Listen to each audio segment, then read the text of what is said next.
How you going, guys? Dean here from Blog for the Blood God. And those of you who have known me for a while know that I can be a bit critical of GW and I can be a bit skeptical on some of their business decisions and the way that they sort of generate their profit model. Maybe it's the salty Chaos Space Marine player in me, I don't know. But I've just watched the Warhammer Plus subscription model trailer, and I was very impressed with a few components in it, a little bit less of some others. So I thought it'd be an interesting video if I just recorded myself watching it and did a sort of a live reaction video where I pause it at certain points throughout the video, discuss my thoughts, and then you guys can share your thoughts in the comments and we can get a bit of a dialogue going. So with that being said, here's my reaction to Warhammer Plus, the trailer.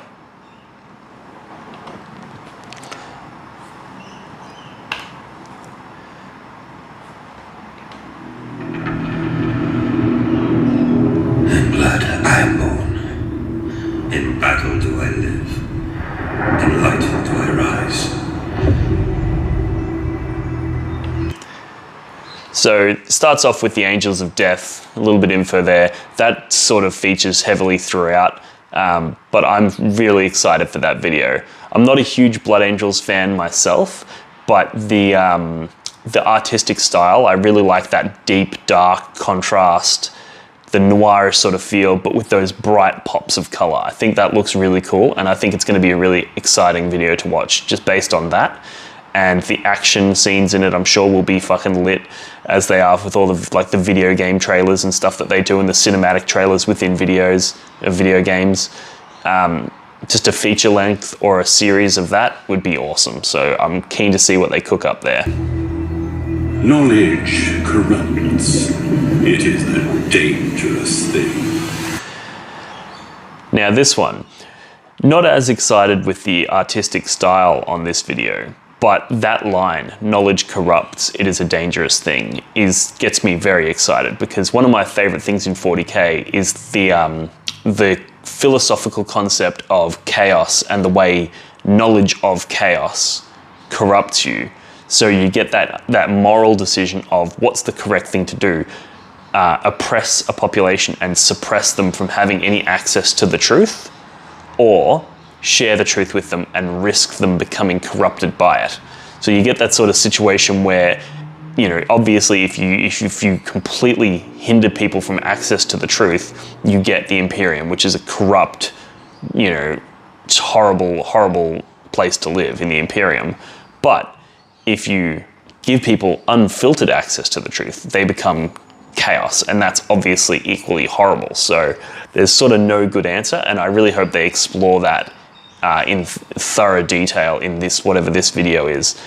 That should be interesting.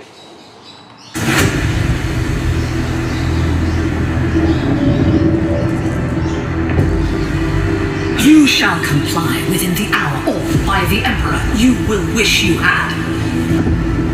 Hi, I'm Louise. Welcome to Warhammer Plus. This is Citadel Masterclass. I look forward to Citadel Masterclass. That's I miss the old days of Duncan and his two thin coats. It's good to see them sort of reviving that, in putting a bit more effort into that, and hopefully there's some really good insights on there. I don't know who this Louise is, but hopefully she's got skills, because the community's hungry for that Duncan two thin coats approach. So we'll see what happens there.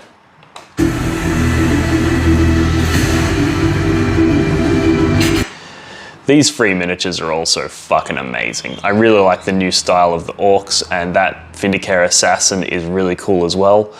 Yeah, free miniature for signing up to a subscription, that's amazing. I didn't get anything free with my Netflix subscription, so this has already got a plus there.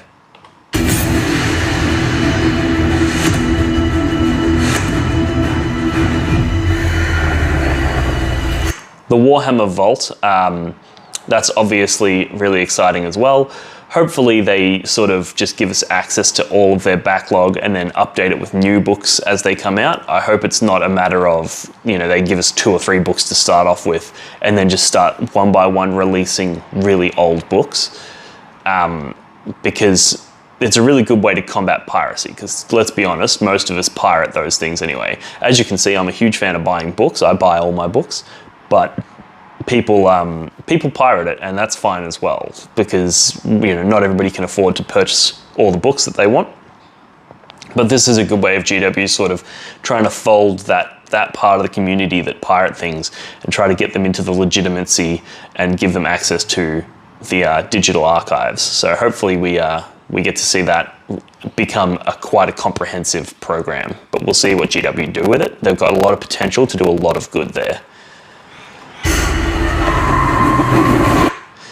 I'm not sure what this animation is, but I love this dark noirish style. I think it fits really, really well with the grimdark, and I think it's perfectly fitted for 40k. So I don't know what this animation is, but the artistic style of this looks fucking amazing. I'm really excited to see what happens here.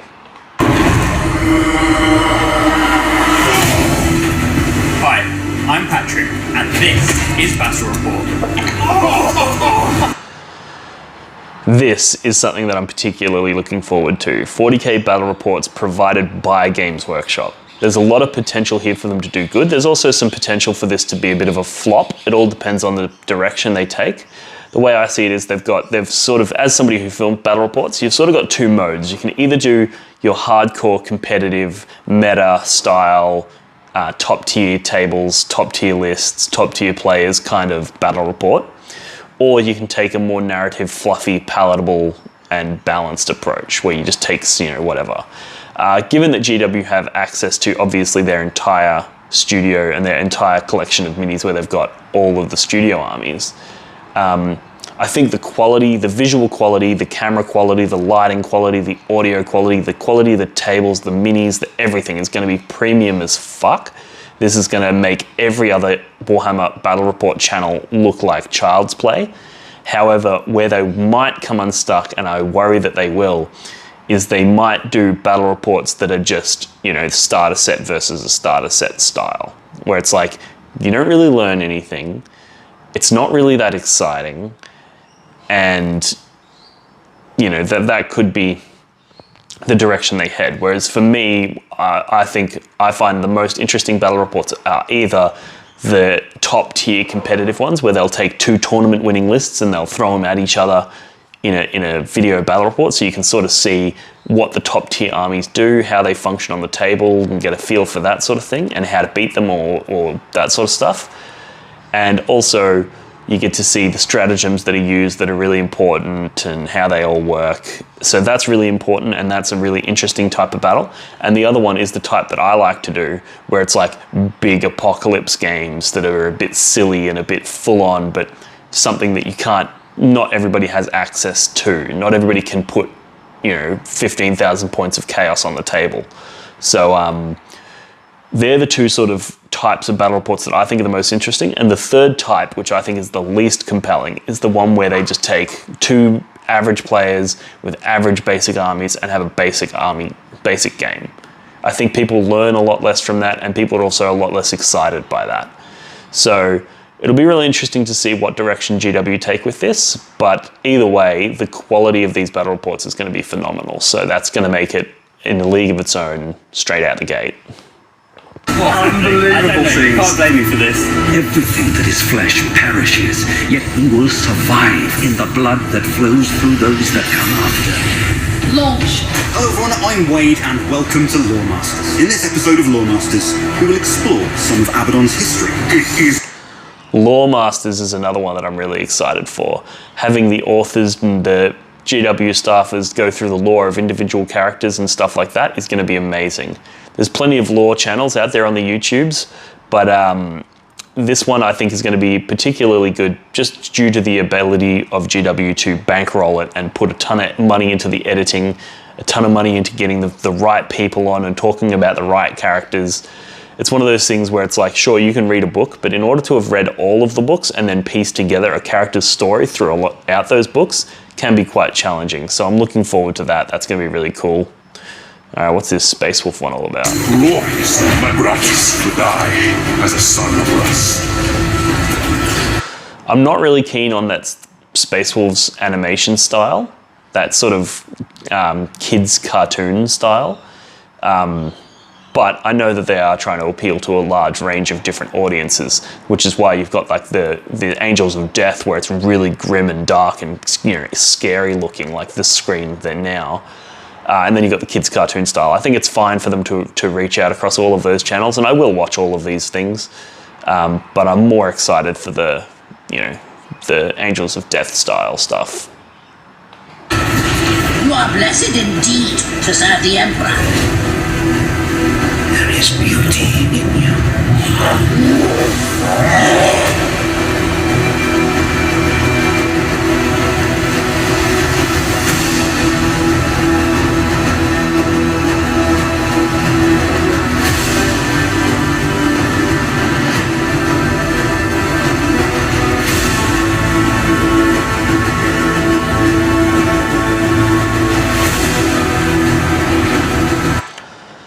There is so many titles coming out on this. This is so fucking cool.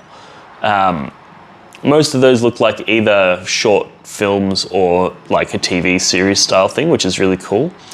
And then obviously you've got your painting channels, your battle report channels, your lore master channels, those sorts of content as well.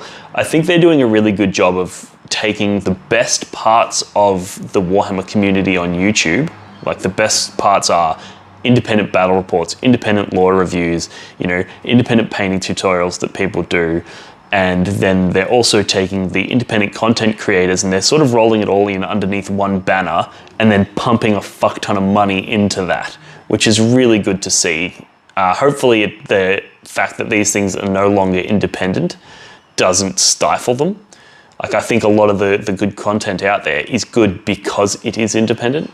So we'll see whether or not being rolled in under GW's banner hinders it, but I don't think it will. And also getting a free mini with your subscription is also obviously an amazing perk. So yeah, I'm really excited for a lot of this stuff. Let's keep going. Just a quick word on the Warhammer app. I've got a few mates that use it, and obviously when it first launched, it was buggy as hell. But by all reports, it's definitely improved in quality and the functionality. And I think that's only going to continue, especially when this subscription service comes out and a much larger portion of the community have the app on their phone. The bugs and the challenges with the app will be more readily available for GW to know because there'll be more people using it. So hopefully that means that they'll also be more likely to put the effort into updating it and keeping it fresh and keeping it exciting and keeping it functional. So I know the app's had its problems in the past, but I think we need to give it a go, and hopefully with the right support, that app can be amazing.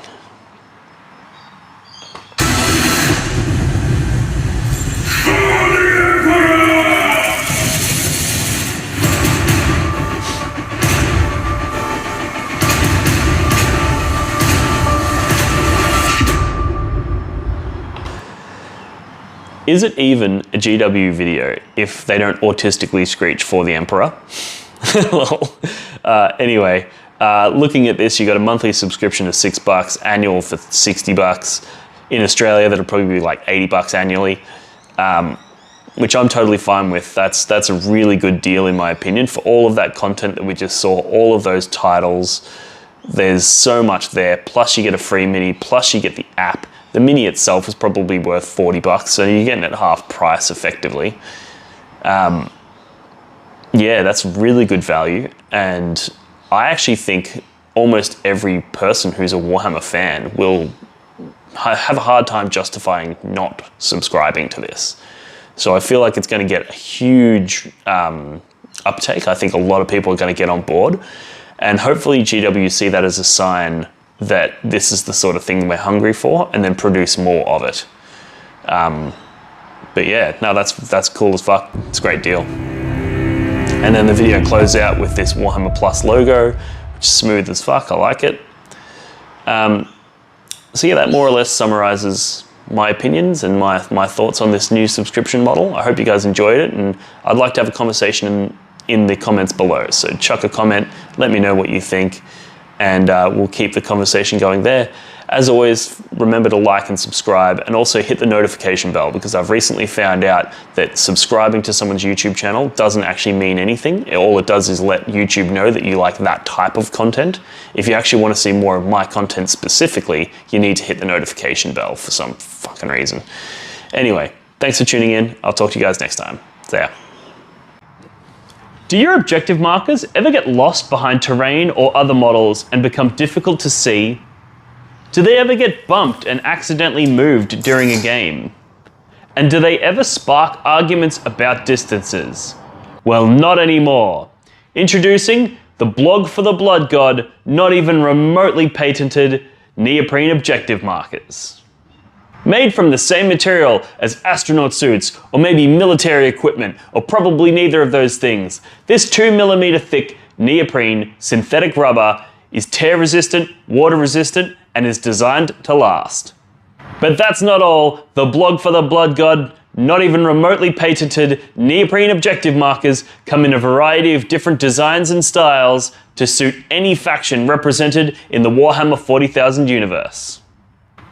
These objective markers are a perfect gift for yourself or a friend, and are a perfect way to flex and show your opponent that not only are you a smarter, cooler, and better 40k player than them, but you also have more disposable income than they do.